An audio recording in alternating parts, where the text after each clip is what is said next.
Yo guys, what is going on? Welcome back to another video review. But versus Preston North End, and do you know what it is? I told you in my preview. I said in my preview I wasn't the most confident. I think I give it 2-2, and I think I also gave was it 2-1 to Preston. I may have said at my head telling me that they may come in and get the victory. But I might actually come in and get the victory. It could have gone either way, and the way it went, I wasn't expecting to go the way it went, to be honest. Basically, the game starts, and again, it's quick, it's Borough all over them. The first 15-20 minutes, just total domination. You know what I mean? We're on the ball, we're passing it about, well, we're doing really, really good. Like, seriously, really good, really positive again. And I think to myself, alright, so these players will probably learn a little bit off the Brentford game, realise that, you know what I mean, that was a mistake, and it probably won't ever happen again. Putting things right up tonight. So it's excellent to watch the first 20 minutes. I'm thinking, yeah, I'm really enjoying myself. First goal comes, and to be fair, it was always going to come because obviously Mikel hit the post, Housen hit the post, Ayala came close with a header. I mean, we're looking really good. And then, of course, like I say, you know, ball through from Besic, absolutely beautiful ball through behind the defender. First time shot on the angle. Ashley Fletcher, this is deflection, straight into the bottom bin. I'm looking at everything, it's absolutely fantastic. We're 1-0 up. We're playing the most positive scenes probably in a long time, probably even better than Brentford. And I think to myself, this is absolutely excellent.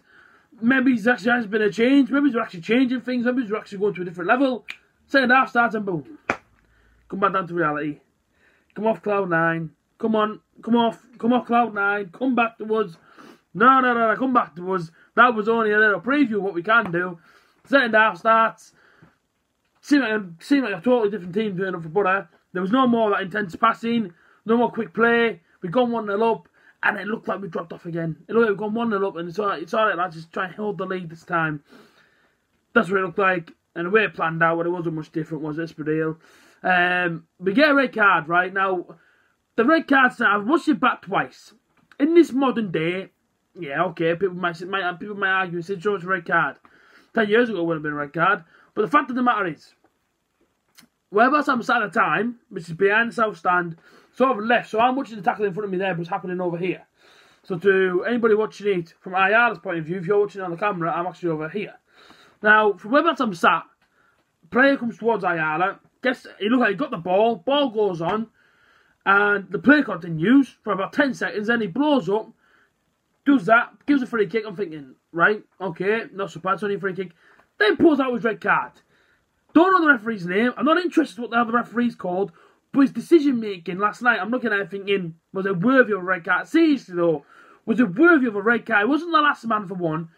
And it wasn't really a red card tackle. Let's be fit. I know he comes off the floor, right? But he makes contact with the ball. Yes, okay, the man goes through him. I should say the man goes on top of him. Did he say that the man did he not? I don't think it was right. I'm not trying to be biased when I say it. The first time I watched it, I thought it was harsh on Ayala. I didn't think it was a red card. The second time I've watched it, I said the third time, because you know what I mean. Obviously, you know I've watched it twice. I watched it live in person. I'm looking at it thinking, I still don't think it's a red. I still don't think it. I think it's.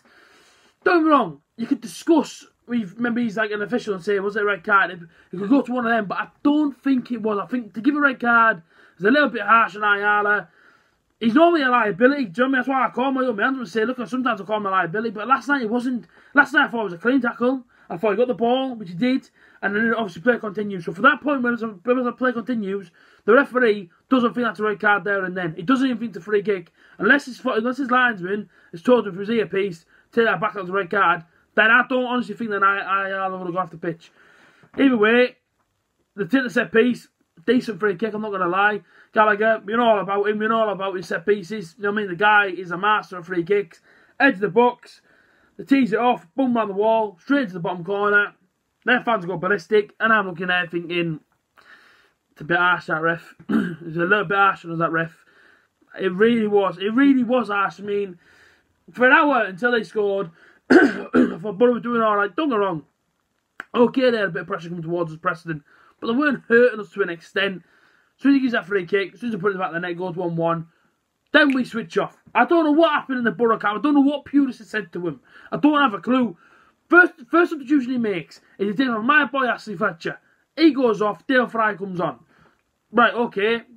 Still don't make sense because now we've only got one up front and we've got 10 men and we want one at home. Ideally want to push for the win, but okay, one up front, no problem. And then makes another sub. Mo Besic goes off. Jordan Hugill comes on. You think, right, no problem, 2 up front again, no worries. Then with 6 minutes to play, it brings on Marcus Tavernier. Why would you only give the guy 6 minutes? You know all about him. We all know about Marcus Tavernier.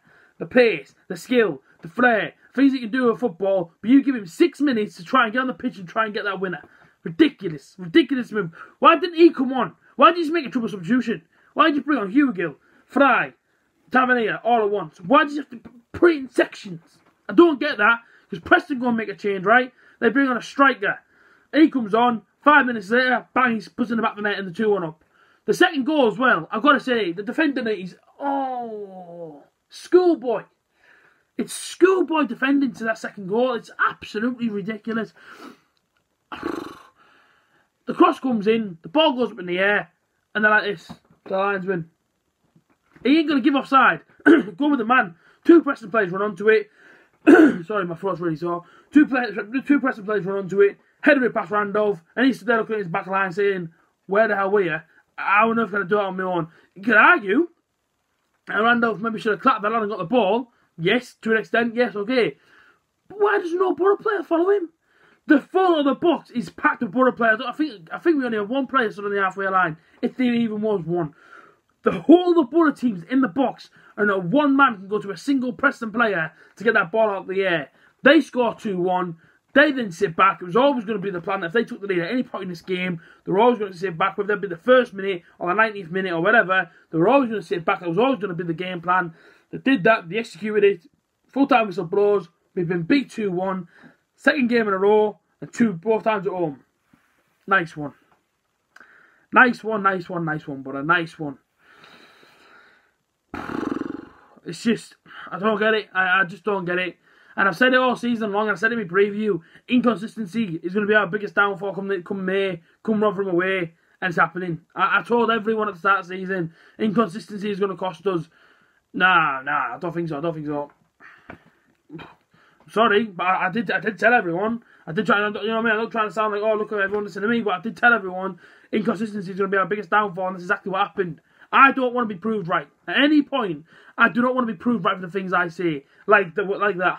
Oh, I think inconsistency is going to be. I think it's going to be our biggest downfall. I want us to be consistent. In the month of August, we're the most consistent I've ever seen Borough. And I mean in years. And then from that month on till now, we've been the most inconsistent team in the league. I would say. Well, if not the most inconsistent, we're down there. We're probably the most inconsistent teams in this league. It's ridiculous. It is so bad.